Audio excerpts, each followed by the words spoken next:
911 emergency. Someone shot at 5th and Gold. Oh, again. Fuck. 911 emergency. I just heard a gunshot. I'm between Gold and Central. There's a guy laying on the floor. Central and Gold? Yeah, right between Central and Gold. Right in the alley. 911 emergency. Well, we just heard a pretty loud gunshot.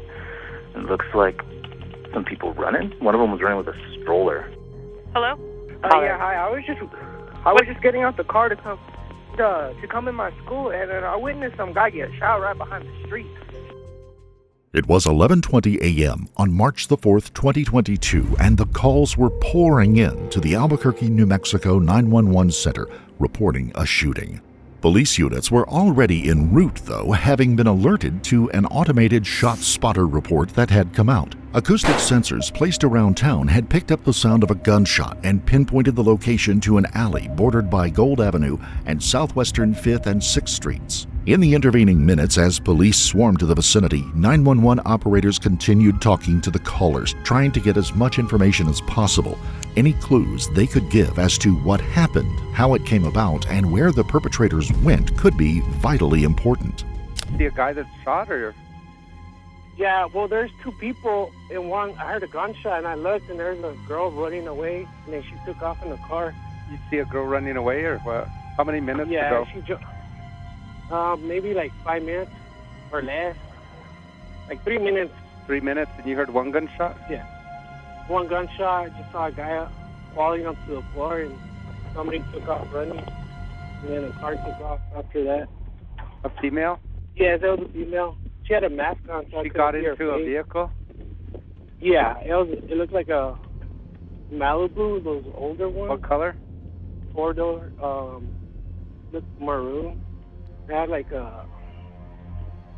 Was he shot, or you don't know? He is shot because he's still there on the floor. I don't think he ever got up. Okay, the female, what race and how old was she? White, black, Hispanic, I don't know how Native? old she was. She looked Hispanic with black hair. And her age, more or less?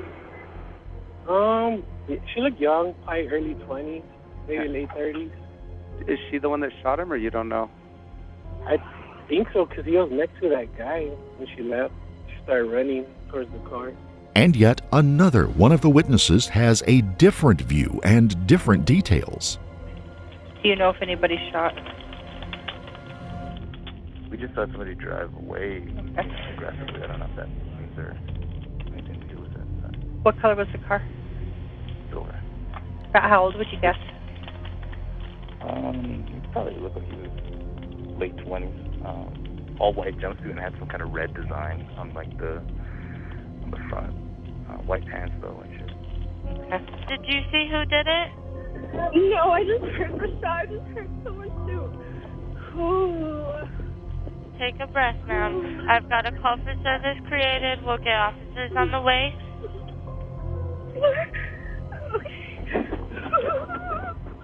It's okay, ma'am. Just stay on the line with me. We've got officers on the way. Did you see the gun at all?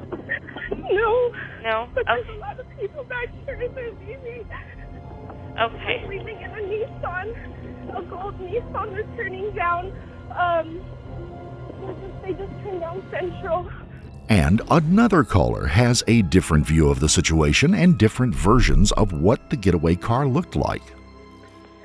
And then they started off in like a gray Cadillac, in like a gold Cadillac. In a gold Cadillac? Yeah. They shot him and then they took off. And you witnessed it all happen?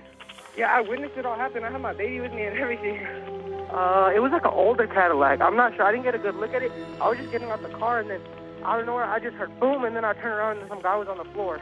Okay. No matter the color or make of the car, a young man still lay dead, murdered in the alley.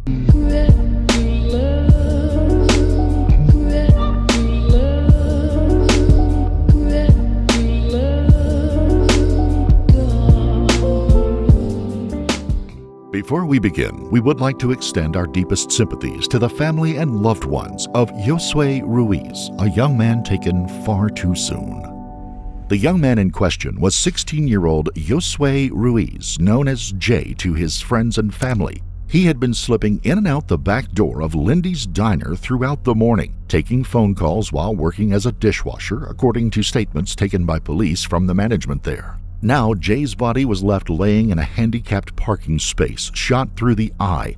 He was probably dead before he hit the ground, and his assailant had successfully fled the scene before police and emergency services had even had a chance to arrive. Some witnesses stayed at the scene as police cruisers showed up, while others went on their way. Police began cordoning off the area so they could begin the forensics work and protect their crime scene. The area, considered part of Albuquerque's downtown entertainment district, featured a number of restaurants, specialty shops, murals, and the Anasazi apartment building. The alley also backed up onto the Siembra Leadership High School. The area meant that while there were dozens of possible witnesses to the event, there were potentially hundreds of people that could be headed to the area as the lunch rush began. In the alley, investigators worked to get any information from the body that they could. The pool of blood under the man was not large, and initial examinations led them to believe that a single bullet had entered the man's left eye and exited through his right temple. Not far from the body, a single, deformed, and spent bullet was found. At the time, they could not be sure that it was the one who had caused the man's death. It would have to be sent for further testing, as Jay's body would also have to undergo an autopsy. The crime scene would offer up a few more clues, but nearby security cameras would give a bit more information on the vehicle leaving the area. Witnesses' descriptions of the getaway car differed from one to the other, but there was enough similarities between them to narrow down the prospects. Investigators would pore over hours of footage before they were able to get just a simple glimpse of the actual getaway car. It's just a 2-second look, but it was enough to give investigators a hook that might catch on to something else, another lead, another opportunity to catch a murderer. At the same time the video evidence was being gathered, police were talking to Jay's employer and finding out more about the young man. His manager at the restaurant, Don Vataseo, told investigators Jay was a good kid, but he had been in a contentious relationship with his pregnant girlfriend. The relationship had led him into confrontations with members of the girl's family, and he'd missed work one night the prior weekend because he had gotten into a fight. He'd come back in on the morning of his murder with bruised knuckles and had complained of how the dishwasher had made his hands hurt. Outside, Jay's phone came alive with a phone call while the officers were working with the body. The screen showed the picture of then 16-year-old Elizabeth Baldonado and the title, Baby Mama. Investigators would quickly get a search warrant to allow them to examine the contents of Jay's phone. Hopefully, text and communications within would lead them somewhere, and following the connection to Elizabeth, combined with the report that the relationship was rocky at best, gave them something. Within the phone was a story of two young lovers going back and forth in a love-hate relationship. Sometimes Jay would be mad at Elizabeth, sometimes Elizabeth would be mad at him. There were threats and apologies thrown back and forth. He would beg her forgiveness and then berate her for not returning calls. Then there was an incident where she says he physically hurt her. And then they find the next turning point in the case. Among the massive number of texts, Facebook message posts, and other communications comes one between Jay and someone with the nickname Lucifer the Goat. In it, Jay explains that he will be running the ones or having a stand-up fight with his girlfriend's brother the next day. The date on the message is March the 3rd, and the expected fight would start at 9 a.m. Jay tells his friend that he even called Elizabeth's mom and that the woman had set up the fight herself. Other messages sent during the day before the murder show that he had also told a handful of other friends, even asking for help in a couple of cases. Further finds in his phone showed that he had Googled the topics, how to drop someone with one punch, quick knockouts, and other advice on fighting. And then the communications go silent. By 11:20 a.m. on March the 4th, Jay had been shot and killed. The last communication came into his phone at 12:41 p.m. that day from a friend who had obviously not gotten the news yet. Now, with a solid lead, detectives headed out to find out what they could from Jay's girlfriend. Instead, they ended up talking to her mother, Elizabeth Ortiz Chavez. The detective needs to clear the possibility that perhaps someone she knows might have actually been using her car that day. So what I'm getting at is that what are the odds that your son and his friends have a problem with Jay, and Jay is now dead, and people are telling me it's your car on scene. Okay. So talking to your daughter, talking to mom, okay. Nobody has a problem with Jay other than... But my son said he wouldn't, and neither would Javon, and I was with them today. Okay. So you were with them all day? Yes. They went to the laundromat with you? They did not go to the laundromat with me. During that time, they were all at home. But you wouldn't know because you weren't home. Correct? Between the hours of 1:37 and 2:20, I was gone at the laundromat alone. I got dropped off from Big Sabrina. My children, all the boys, they were all still at home. None of them left. Okay. They're not allowed to leave the house unless they have permission, because I need to know where they're going. Okay. So then if they were home, because you said you were on your way over here, right? When your car broke down. That was what you told me. Yes, between 9 and 10 in the morning. You were on your way over here. Mm-hmm. By yourself? I'm by myself, yes. Okay. And so they then were still at the house. Okay. So then when I find video surveillance hold on. from the incident. Okay. But you have to give me a moment. Okay. My son had an interview at 9 o'clock, and we were over at the Whataburger over there, Cottonwood or whatever. So it had to have been after 10, between 10 and 10:30 perhaps. I left the house shortly after I had spoke to Elizabeth.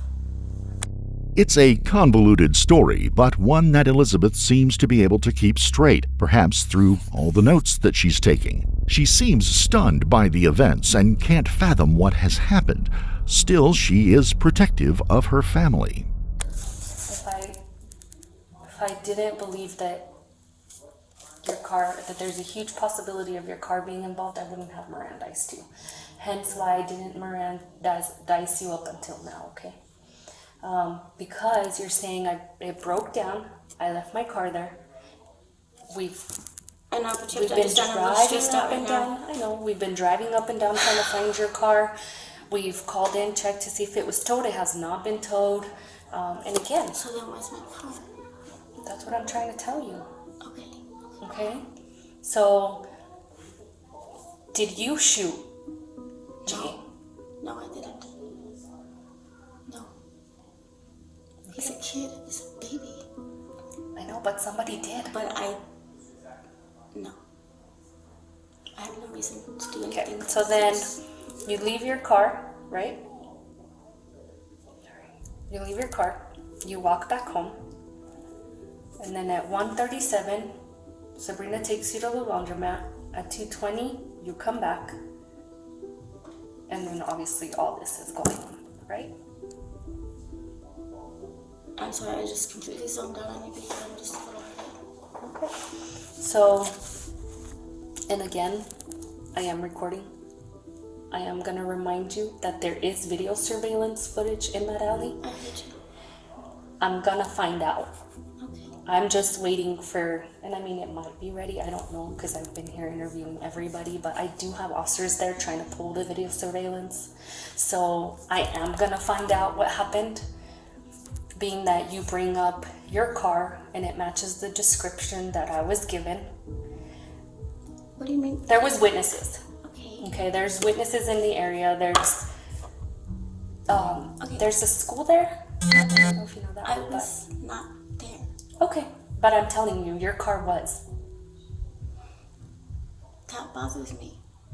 And I bet. But I also feel like you know more than you're telling me. But I don't. Okay, well again, this is just what I'm telling you. 9:58. 9:58. So at 9:58, the phone call goes, and you're probably around that time. Okay. So between 10 and 10:30 is the time frame that I would left the house. And then again, you say you go back. You walked home, and then you go to the laundromat, And then that's your day, right? Yeah, my mind is like, wow. Please lie to me. Don't tell me that that was my car. I'm not lying to you, and I can't 100% say it's your car, but I can tell you it's the same color, it's the same description you're giving me. It doesn't have a license plate like you've described. I also know Angelo wanted to fight Jay, so what am I supposed to think? And based on your demeanor, I think you know what happened. I really don't. So again, right now, because you're telling me you left the house around this time, and between 9:58, that phone call, until 1:37, hear me out, between... I was home though. Okay. After that, I was home by 10:30. I made it home. I walked home. Okay, again, I can't confirm that yet.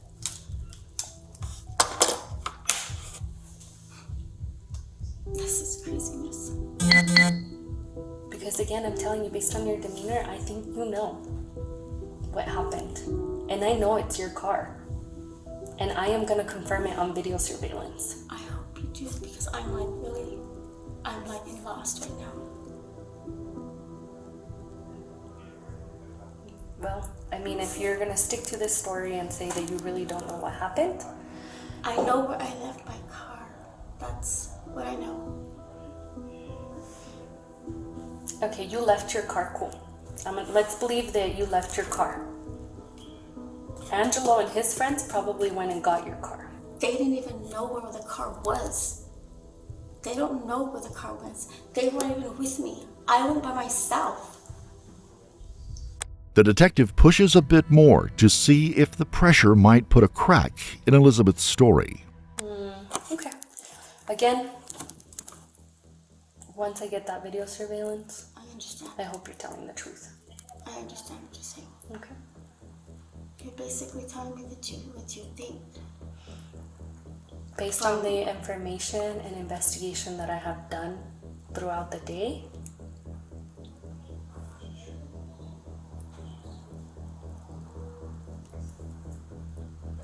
I can't say that who it was, but I do know that your car was seen leaving the scene.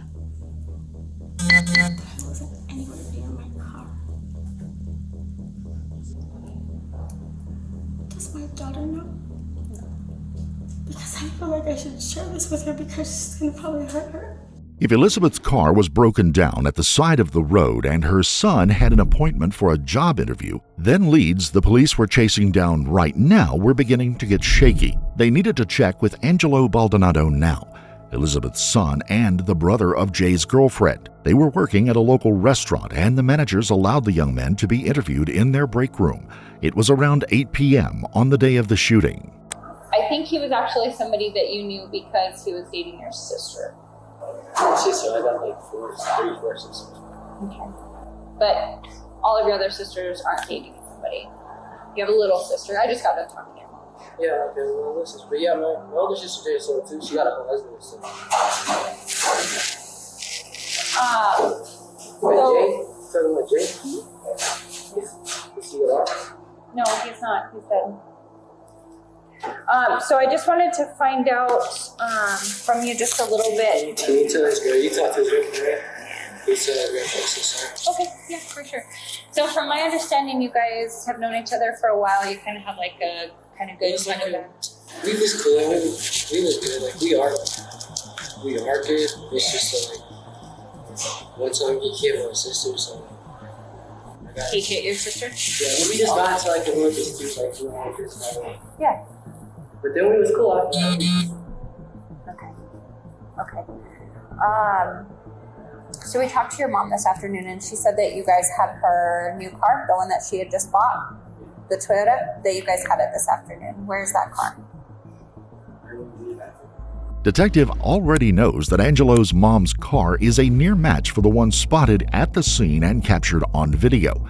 Still, she needs to know more about the relationship that the two young men had. So explain to me what this whole, like, your mom and your sister explained, like, this, like, beef between you and Jay. So explain that. like you guys had a problem with each other.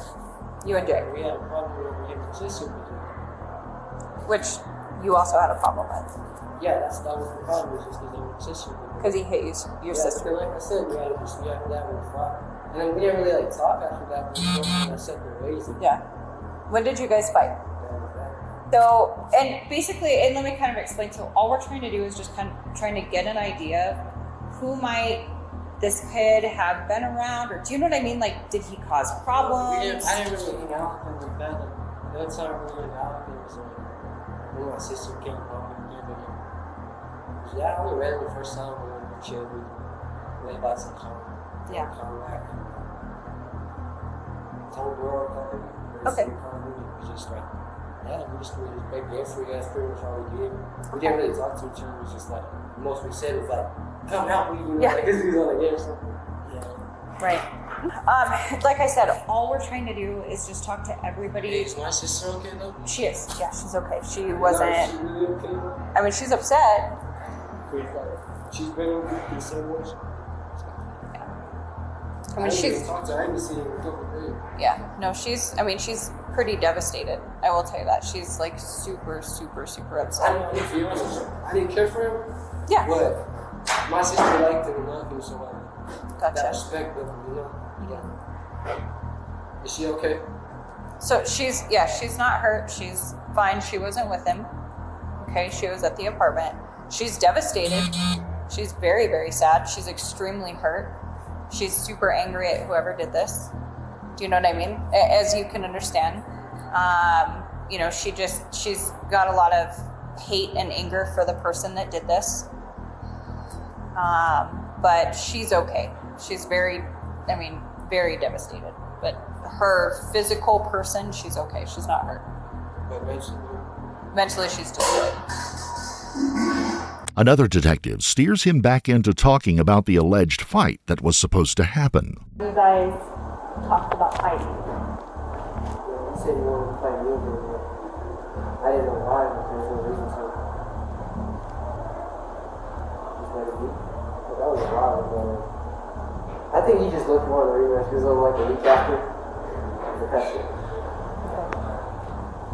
Were you guys supposed to fight yesterday, today, or any? Yesterday, he told me this morning I was supposed to fight him. And they told you who's there? My sister. Your sister? Well, not my sister. I guess my sister told my mom, so mom. But like I said, there's no reason to. So I was like, I'm gonna go to my interview and try to get a second job, you know? You had an interview today? Yeah, where at? Whataburger.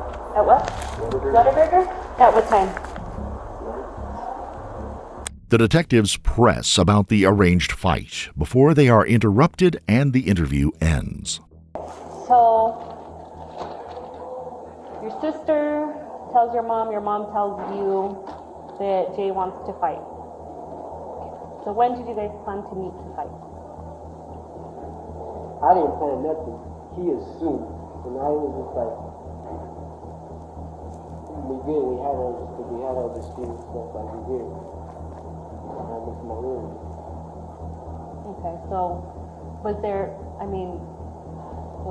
a time set up? He said he wanted to do 8 o'clock. Today? Yeah. Yeah? And well, you mean your mom said? He told me that's what Jay told me. Like, that's what Jay told to tell my sister to tell me. But, so on and so forth. Just like I told, that's what happened. That you're supposed to meet. Where were you guys supposed to meet? He just said he wanted to fight me at 8 o'clock in the morning, so I said, he'll come knocking at my door. Okay. Oh, I didn't know I got some stuff real quick. I'm so sorry. Hey, can you fuck me out? He's not even of age, and then he's talking to him. I'm sorry. So he's not in trouble, so he doesn't have to be 18 for us to talk to him. And I know that you were really, really helpful with us, but that's why we have to talk to him, so that way we can get the information that he has in reference to just what was going on with Jay and your daughter, which was very helpful for you to do as well. Steve's here for work. Just wait till? Huh? He's way too. They clocked me out at 8, so I'm just to see if I can leave.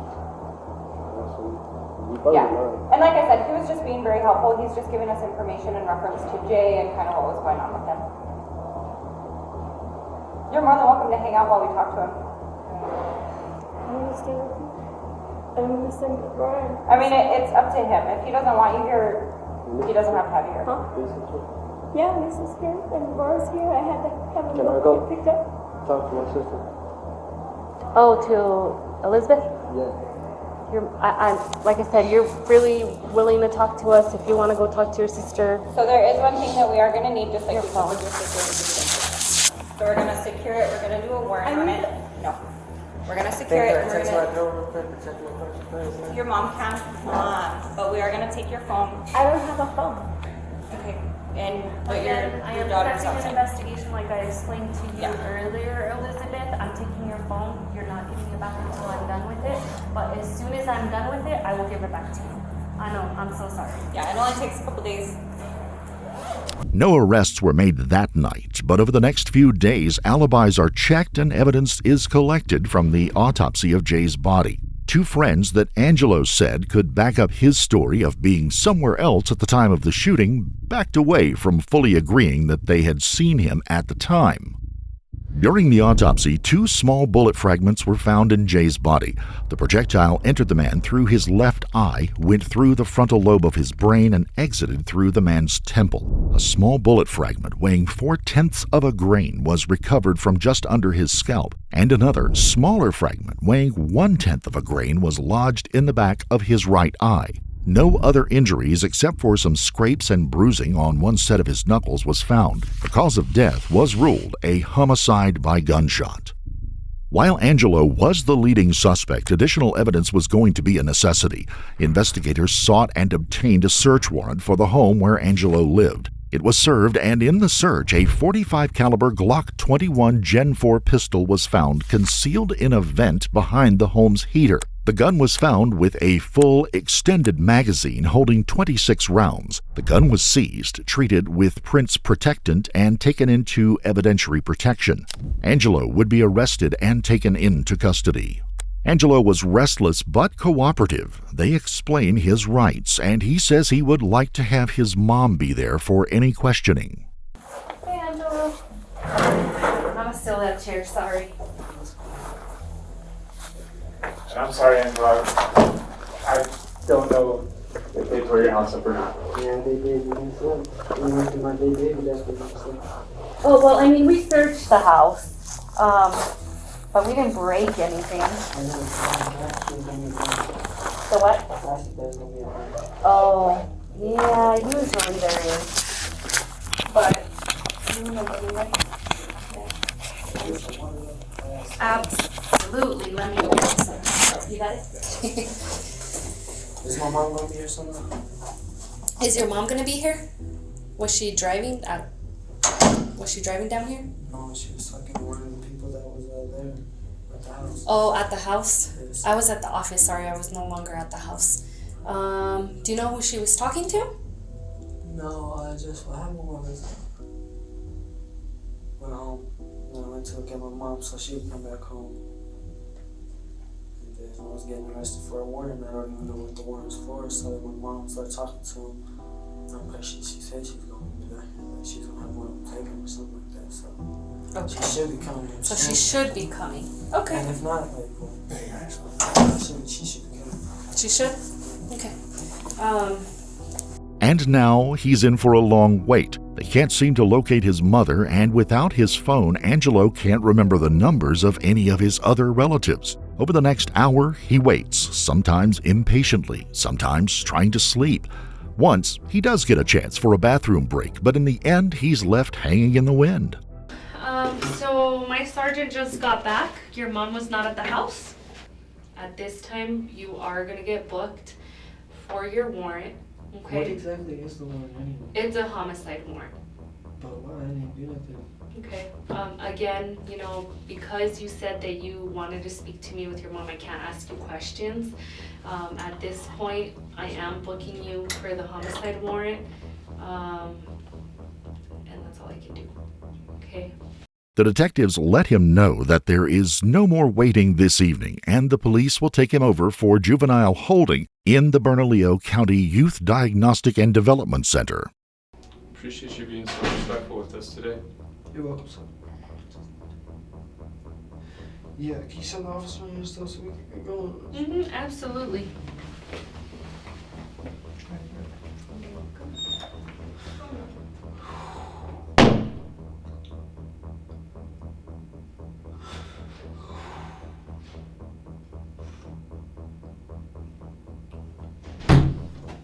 Where you at, Mom?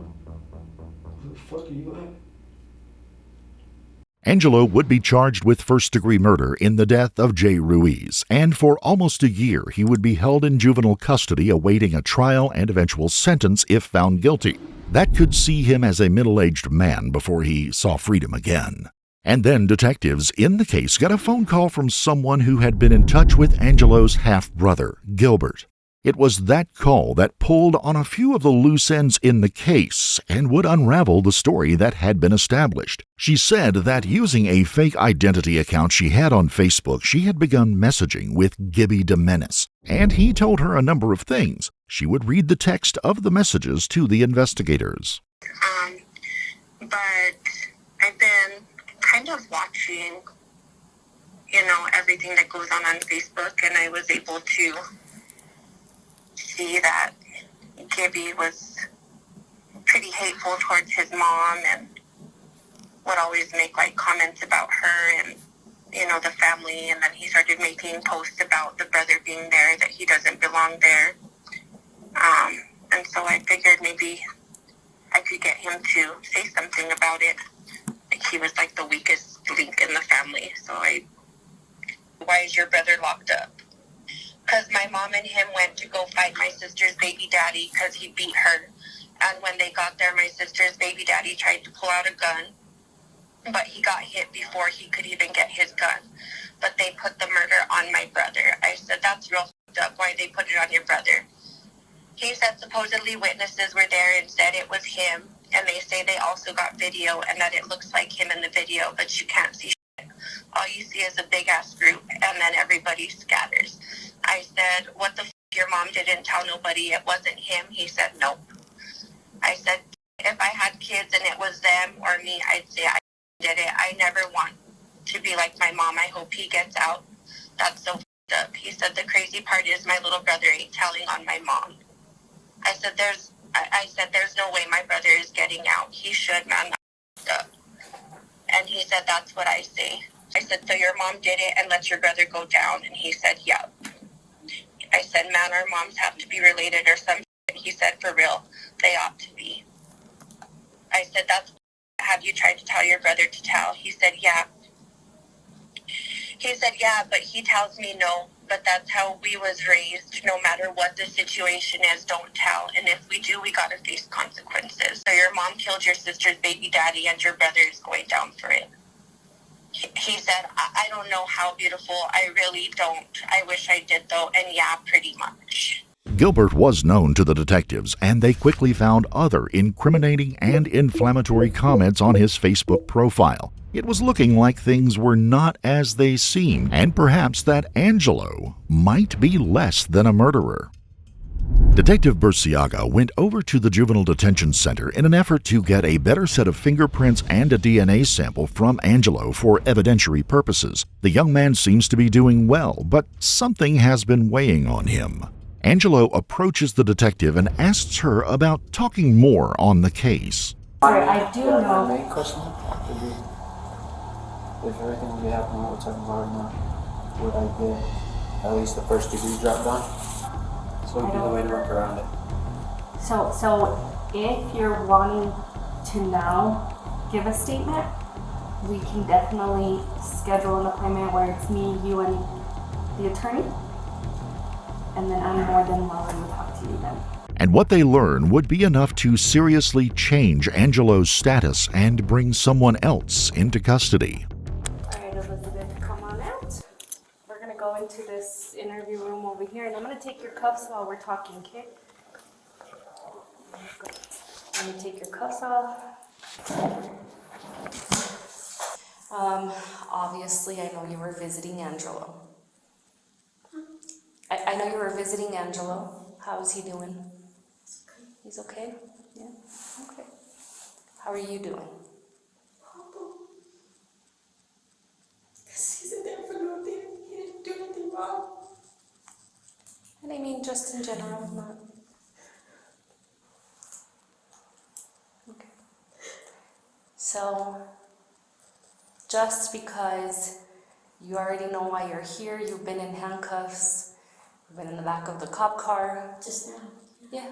So I'm gonna read you your rights, okay? It's pretty unpleasant. Go ahead. Do you I'm understand? a lawyer now.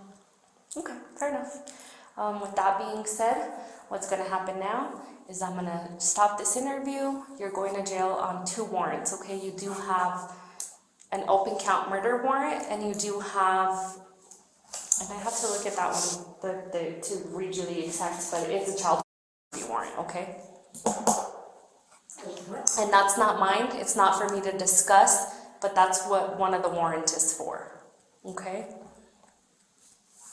And give me a minute, and I actually can tell you right away because I do have a copy in here. Oh my God. Okay. I don't do child. Again, we don't know about the case. We don't know about this. And just like that, Elizabeth Ortiz Chavez would stand trial for being the triggerman in the death of Jay Ruiz, a 16-year-old dishwasher who was at the time a father-to-be. She had also been ready to let her own 16-year-old son take the rap for her in an agreement with him on the premise that since he was a juvenile, the courts would go easier on him and he would be released from prison at an earlier date than she would. In a plea deal, she would be found guilty of second-degree murder and sentenced to serve 18 years in prison. For his part in the crime, Angelo would be found guilty of conspiracy to commit first-degree murder and assault with the intent to commit a felony. He would be remanded to the Juvenile Detention Center until his 21st birthday.